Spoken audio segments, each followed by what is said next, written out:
ناظرین، خوابوں کے سوداگر کس کس طریقے سے غریب ملکوں کے عوام کو بیوقوف بناتے ہیں، کیسے کیسے جھانسے دیتے ہیں، یہ ہم بتائیں گے آپ کو کہ پھر ان خوابوں کا اور ان جھانسوں کا نتیجہ کس شکل میں ان کے ملکوں اور ان کی تقدیر کے اوپر اثر انداز ہوتا ہے۔ اس ہفتے کے سنڈے میگزین میں وہ ہم نے ایک مضمون سوڈان سے متعلق لکھا ہے، جس میں ہم نے وہاں کے حالات کا تجزیہ کیا ہے، اس کا ایک اقتباس آپ کی خدمت میں پیش کر رہے ہیں۔ سوڈان ان ممالک میں شامل ہے جن کے متعلق IMF اور دیگر عالمی مالیاتی اداروں نے اپنی رپورٹس میں کہا کہ وہ معاشی بدحالی کی وجہ سے سیاسی بحران اور عدم استحکام کا شکار ہوں گے۔ یہ ہم حوالہ دے رہے ہیں جو ان کی سالانہ رپورٹ 2023 کے بارے میں شائع ہوئی تھی۔ سوڈان کے حالات دیکھ کر ہمیں اپنے حالات پر نظر ڈالنے کی ضرورت ہے کہ افراتفری کسی ملک یا قوم کے لیے کیسے زہر قاتل بنتی ہے۔ بلومبرگ، جو مالیاتی امور اور معاشی امور کا ایک ممتاز جریدہ ہے، نے اپنی حالیہ رپورٹ میں بتایا کہ پاکستان میں سپریم کورٹ اور وفاقی حکومت کے درمیان بڑھتی ادارجاتی کشمکش کی وجہ سے IMF کی توجہ پروگرام سے ہٹ گئی اور اس نے قرض کی اس قسط کے جاری کرنے میں لیت و لال سے کام لینا شروع کر دیا، جس کے لیے قوم اس سال فروری سے منتظر ہے۔ آپ نے دیکھا ہوگا ہر وقت یہی ذکر ہوتا رہتا ہے کہ اب IMF کا وہ آیا، اور اب جب IMF کا پروگرام دوبارہ شروع ہوا۔ اور اس IMF کے پروگرام کی اہمیت کیا ہے؟ اس پروگرام کے جاری رہنے پر ملک کی بین الاقوامی مالیاتی ساکھ کا دار و مدار ہے، جس کا ہم بار بار ذکر کر چکے ہیں کہ یہ کتنا اہم ہے اس ساکھ بنانے میں۔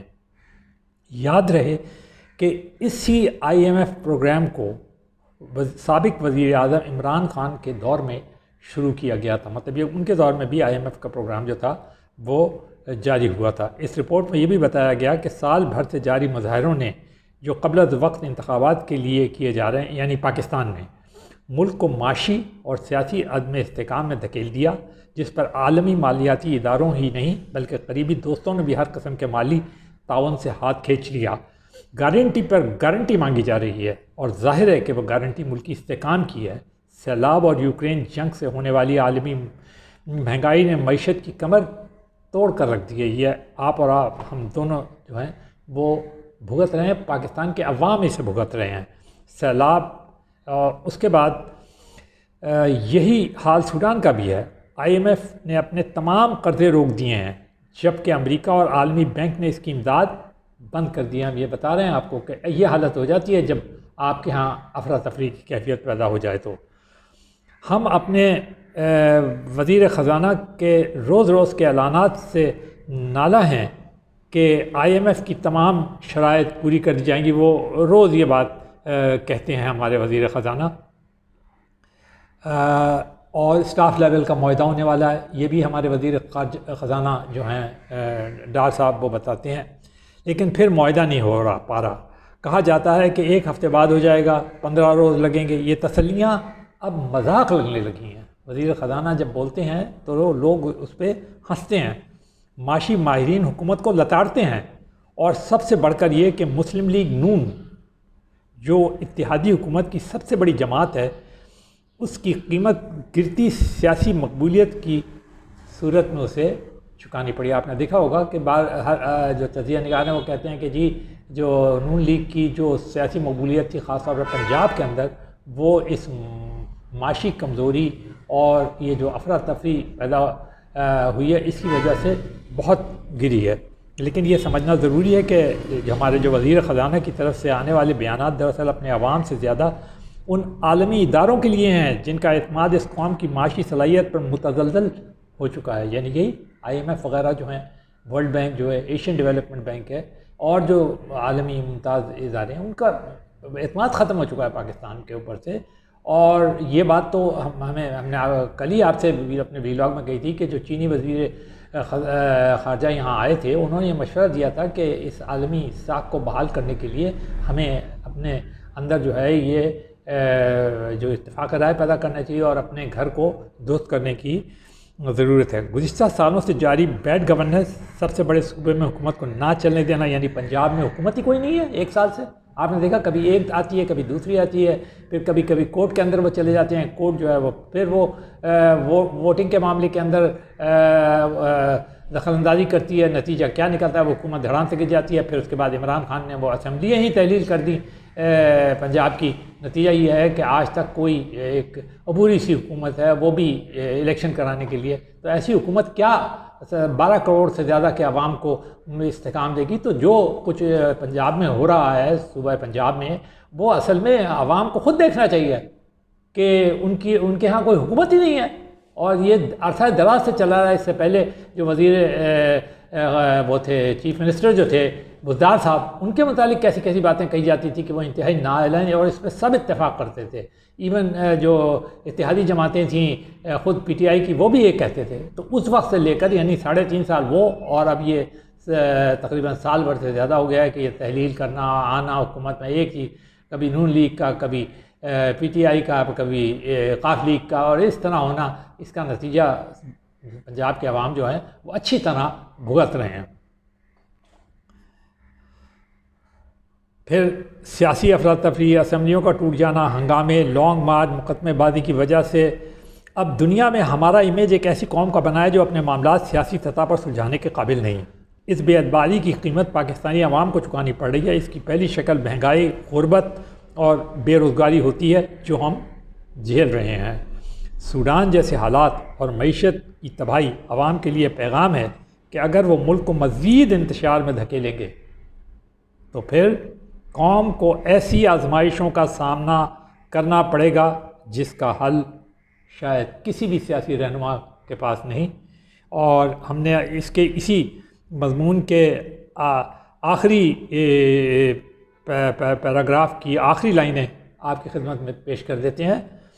اس میں ہم نے بتایا ہے کہ سوڈان میں سونے کے ذخائر کے اوپر بڑی بحث مباحثہ ہوتا ہے، اور ابھی تک معیشت جو ہے وہ ایسی ہے کہ دنیا کے غریب ترین ملکوں میں شمار ہوتا ہے۔ ان دنوں مختلف افسانے اور سازشوں قصے عام ہیں جن میں بتایا جاتا ہے کہ کیسے روس اور امریکہ سوڈان کے سونے کے ذخائر پر قابض ہونے کے لیے برسر پیکار ہیں۔ یہ اسی قسم کے افسانے رکھتے ہیں جیسے پاکستان کے قدرتی وسائل اور افغانستان میں سونے کی کانوں سے متعلق وقتاً فوقتاً ہمارے ملک میں پھیلائے جاتے ہیں، اور ایسا عموماً فوجی حکمرانوں کے دوروں میں یا ہائبرڈ رجیموں میں یا ان حکمرانوں کے دور میں کی جاتی ہے جن کی بدترین گورننس ہوتی ہے۔ آپ نے دیکھا ہوگا کہ سابق وزیر اعظم عمران خان کے دور میں ایک سمندر سے تیل نکالنے کا ذکر تھا، روز کہتے تھے آج نکلنے والا ہے، کل نکلنے والا ہے۔ خود وزیر اعظم کبھی کہتے تھے، کبھی ان کے وزیر تیل جو تھے وہ کہتے تھے، لیکن نہ تو سمندر سے تیل نکلا، اور پہلے کہا جاتا تھا کہ تیل نکلے گا تو پورے ایشیا میں اس سے زیادہ تیل کوئی نہیں ہوگا، اتنا تیل نکلے گا، لیکن کون سا ایک قطرہ تیل بھی نہیں نکلا۔ تو آپ نے دیکھ لیا نا کہ نتیجہ کیا ہوتا ہے ایسے افسانوں کا۔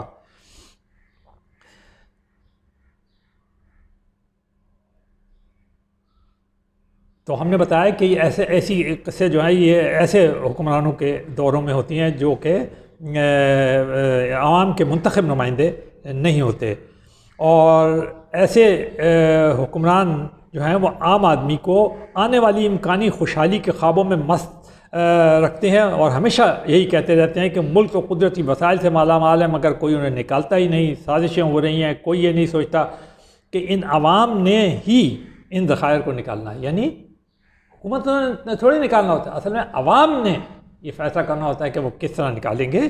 اور ہم نے اس میں عرب ممالک کا ذکر کیا ہے۔ آخر عرب ممالک بھی تو بیرونی کمپنی سے تیل نکلوا کر ارامکو کیا تھی؟ امریکن کمپنی تھی، اور ایران میں کون سی کمپنی تھی؟ برطانوی برٹش آئل کمپنی تھی، انہوں نے تیل نکالا، اور آج ایران جو ہے وہ کر رہا ہے۔ لیکن ہمارے ہاں اتنا شور ہو جاتا ہے، ذرا سا کوئی بیرونی کمپنی آ جائے، اور ہمارے پاس تو ٹیکنالوجی ہے نہیں جدید، تو ہمیں باہر سے لینا پڑتا ہے۔ وہ ٹیتھان کا جو معاہدہ تھا اس کا آپ نے معاہدہ ہی کو اعلیٰ عدلیہ نے معطل کر دیا، نتیجہ بجائے فائدہ ہونے کے $6 ارب کے فائن کی شکل میں نکلا۔ تو ہم نے بتایا کہ آخر عرب ممالک میں بھی تو بیرونی کمپنی سے تیل نکلوا کر مالا مال ہوئے۔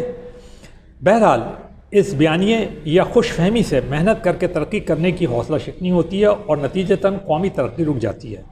اس طرح کے عناصر دونوں ممالک پاکستان اور سوڈان میں آج کامیاب نکلتے ہیں. یعنی یہ جو بتاتے رہتے ہیں نا کہ یہ ہے اور یہ سازشیں ہو رہی ہیں اور اتنا ہمارے پاس تو قدرتی وسائل ہیں لیکن کیا کریں ہمیں کوئی نکالنے نہیں دیتا. بھائی تم ہی حکمران ہو, تم ہی یہ باتیں پھیلا رہے ہو. یہ خوابوں کے سوداگر کب تک مسلم ممالک کے عوام اور خود ساختہ دانشوروں کو اپنے پروپیگنڈے سے بیوقوف بناتے رہیں گے؟ یہ جو حکمران ہیں نا, یہ ہیں جو ہمارے دانشوروں کو بھی اپنے سحر میں گرفتار کر لیتے ہیں. اور لیکن اس کا جواب کہ وہ عوام کب تک بیوقوف بنتے رہیں گے, یہ تو عوام ہی دے سکتے ہیں جو ان کی باتوں کے سحر میں گرفتار ہو کر خوشحالی کے خوابوں میں کھو جاتے ہیں. خواب تو دیکھتے ہیں لیکن محنت نہیں کرتے, جو کہ اولین شرط ہے. قدرتی وسائل ہوں نہ ہوں, کیا جن قوموں کے پاس قدرتی وسائل نہیں ہیں, وہ جاپان کے پاس ایک قطرہ تیل نہیں نکلتا, لیکن تیل کے تمام پروڈکٹ جو ہیں وہ تیار کرتے ہیں. کاریں بھی ایک زمانے میں سب سے زیادہ وہیں پر ہوتی تھی. کیسے کرتے تھے؟ کرتے ہیں نا. یہ ضروری تھوڑی ہے کہ قدرتی وسائل ہوں تبھی آپ ترقی کر سکتے ہیں. دماغ اور عقل, ٹیکنالوجی کا استعمال بھی تو آپ کر سکتے ہیں. تو لیکن جب عوام اس شہر میں گرفتار ہو جاتے ہیں, ایسے خوابوں کو دیکھنا شروع کر دیتے ہیں, خوشحالی کے خوابوں کو دیکھنا شروع کر دیتے ہیں, اس میں کھوئے رہتے ہیں اور مست نیند لیتے رہتے ہیں. اور اپنی نااہلیاں, یقینی بات ہے کوئی ملک کیا ہوتا ہے, اس کے عوام ہوتے ہیں, صرف حکمران تھوڑی ہوتے ہیں.